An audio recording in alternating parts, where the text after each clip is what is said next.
Assalamualaikum warahmatullahi wabarakatuh. Halo teman-teman semuanya, jadi pada hari ini kita kelompok 2 akan mempresentasikan tentang roket air. Momentum Impulse. Sebelumnya, izinkan kami memperkenalkan anggota kelompok kita. Baik, perkenalkan nama saya Gaida Nazia Abdul Haryadi, absen 12. Saya Keisha Ulianti, absen 15. Saya Gina Azadina, absen 16. Saya Sofira Azadina, absen 28. Saya Safa Rizky, absen 31. Dan saya Zahra Habibah, absen 36. Oke, kita akan masuk ke selanjutnya. Jadi yang pertama ada tujuan praktikum. Tujuan yang pertama adalah merakit sebuah roket air sederhana menggunakan bahan-bahan daur ulang. Yang kedua, mempelajari dan menganalisis prinsip kerja hukum fisika, khususnya hukum 3 Newton, tentang aksi reaksi dan konsep momentum yang diterapkan pada peluncuran roket air. Yang ketiga ada mengembangkan kemampuan berpikir kritis, kreatif, dan pemecahan masalah melalui desain dan pengujian roket air. Dan yang keempat ada mengamati dan mengevaluasi pengaruh variasi volume air dan tekanan udara terhadap jarak luncur roket. Oke, selanjutnya akan dilanjutkan oleh Keisha. Baik, selanjutnya saya akan menyampaikan alat dan bahan yang digunakan dalam proses pembuatan roket air sederhana ini. Untuk alatnya itu ada pompa, gunting, cutter, penggaris, dan beberapa alat nulis seperti pensil ataupun spidol. Terus untuk bahan-bahan yang kita butuhkan ada botol plastik bekas ukuran 1,5 liter sekitar 2 buah. Terus ada air, lakban, plastisi, pensil ban dan baut, serta sayang. Selanjutnya ada dasar teori yang digunakan pada roket air ini. Jadi roket air ini itu bekerja berdasarkan prinsip hukum Newton ketiga yang menyatakan bahwa setiap aksi akan menimbulkan reaksi yang besarnya sama tetapi arahnya itu berlawanan.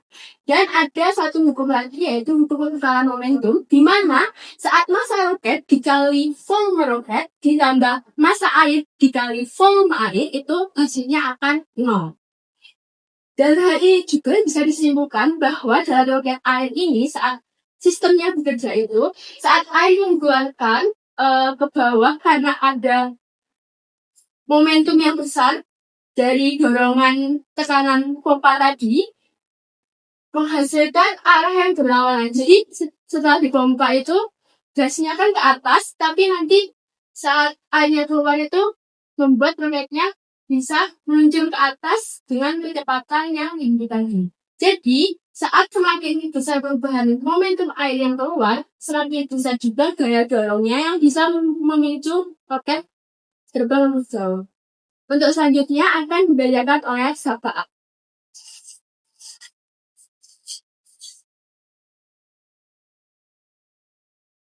Dasar teori yang selanjutnya yaitu hukum Pascal yang berbunyi yaitu tekanannya diberikan untuk lidah di ruang tertutup akan diteruskan ke segala arah dengan sama besar.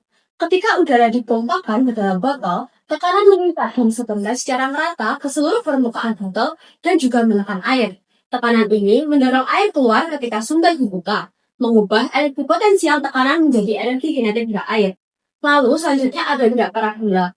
Gerakan roket dipengaruhi oleh dua komponen, yakni yang pertama ada gerak horizontal atau bisa disimbol dengan Vx yang merupakan kecepatan konstan apabila hambatan udara diabaikan. Yang kedua yaitu gerak vertikal dapat disimbolkan sebagai Vy, yaitu kecepatan berubah karena adanya percepatan gravitasi. Selanjutnya akan dijelaskan oleh Keisha. Selanjutnya, setelah dasar teori adalah terkait cara pembuatan daripada roket kami. Di mana hal pertama yang perlu dilakukan adalah mempersiapkan alat dan bahan utama. Baik, untuk alat dan bahan utamanya adalah botol roket ini sendiri, yaitu sediakan minimal 2 botol Sprite bekas, 1 botol utuh digunakan sebagai bahan utama, yaitu bodi roket ini sendiri, dan 1 botol lagi dipotong untuk menjadi bagian daripada nosungnya. Nah, selanjutnya, hal kedua yang perlu dilakukan adalah terkait memotong salah satu botol pada bagian bawahnya, di mana bahan sayap atau fin digunakan menggunakan import. Jadi bagian sayap itu yang di bagian sini ya guys, itu menggunakan import karena lebih kuat daripada kardus biasa. Terus untuk pemberat di sini kami menggunakan plastisin ataupun malam yang kami masukkan dan ratakan di bagian sini untuk sebagai pemberatnya daripada si botol ini atau roket air kami. Terus yang ketiga adalah perekat, adalah menggunakan lakban transparan dan double tape, di mana perekat ini fungsinya untuk menyatukan bagian nose cone dan juga body cone-nya itu menjadi satu ya, seperti ini, dan untuk perekat daripada si bagian fin-nya sendiri. Oh ya, tadi untuk terkait bagian fin ini, fungsinya adalah menyeimbangkan ketika si roket ini akan meluncur. Untuk bagian ketiga, hal yang perlu kita lakukan adalah pembuatan sayap fin. Nah, pembuatan sayap atau fin ini itu menggunakan yang pertama, membuat pola terlebih dahulu. Bentuk pola sayap segitiga dengan ukuran alas, yaitu 9 cm dan tingginya 7,5 cm. Buat minimal 3-4 sayap, di mana di sini kami setelah membuat 4 sayap ya, untuk menjaga keseimbangan daripada si roket ini sendiri. Lalu setelah itu kami potong sayap sesuai pola yang dibentuk. Selanjutnya gunakan cutter untuk membelah rubber membentuk dudukan atau kaki sayap.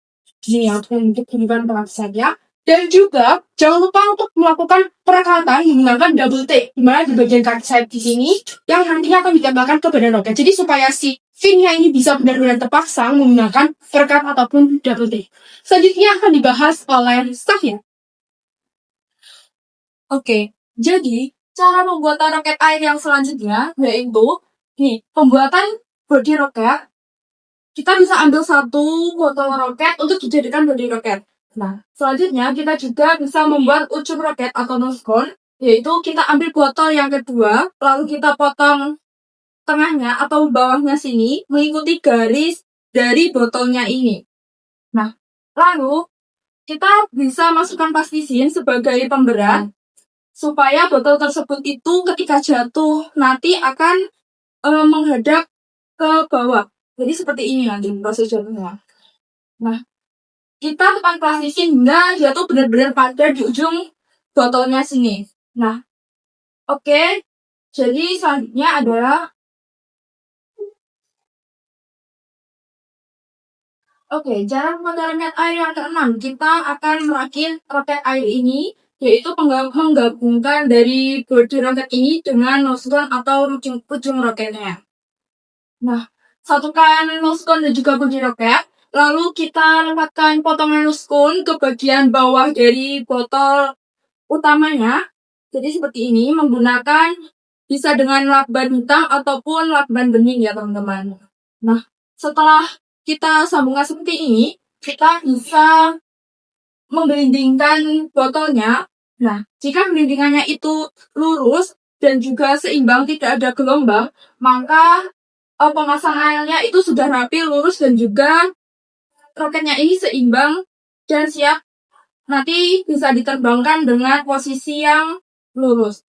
Nah, lalu yang ketujuh itu ada pemasangan sayap atau fin-nya nih teman-teman. Kita bisa mengelupas double tape dan juga nanti kita rekatkan di bagian sisi tingginya dari impactnya ini.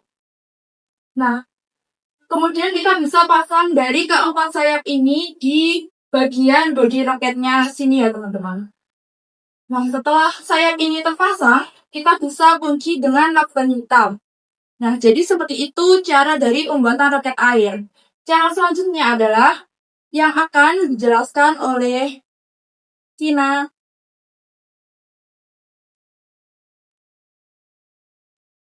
Nah, jadi dari pembuatan roket air kita ini, kita selanjutnya melakukan 3 kali percobaan. Yang pertama, kita mengisi botolnya dengan setengah dari botolnya dengan air, kemudian kita memompanya sampai mencapai 45-50 psi.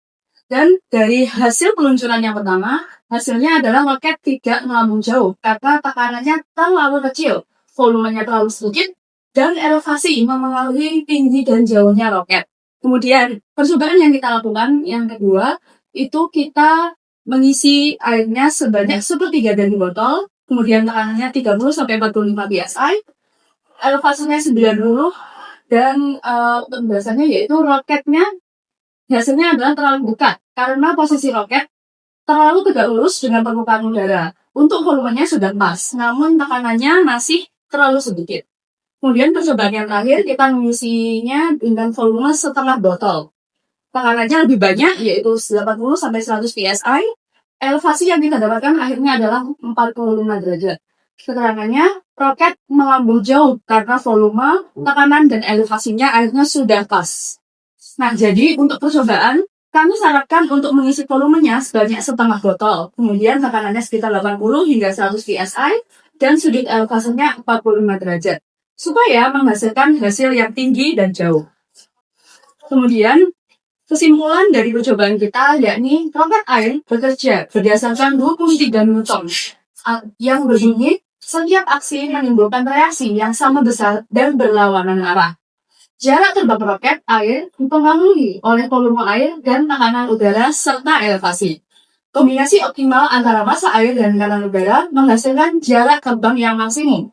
Terlalu banyak air dapat menyebabkan roket berat dan sulit untuk meluncur di awal. Kombinasi yang lebih seimbang antara volume air sekitar setengah botol dan tekanan udara yang cukup sekitar 80 hingga 100 psi membuat peluncuran lebih stabil dan jarak terbang lebih jauh. Oke, cukup sekian dari kami. Terima kasih telah menyimak. Wassalamualaikum warahmatullahi wabarakatuh. Terima kasih. Ini roket kami.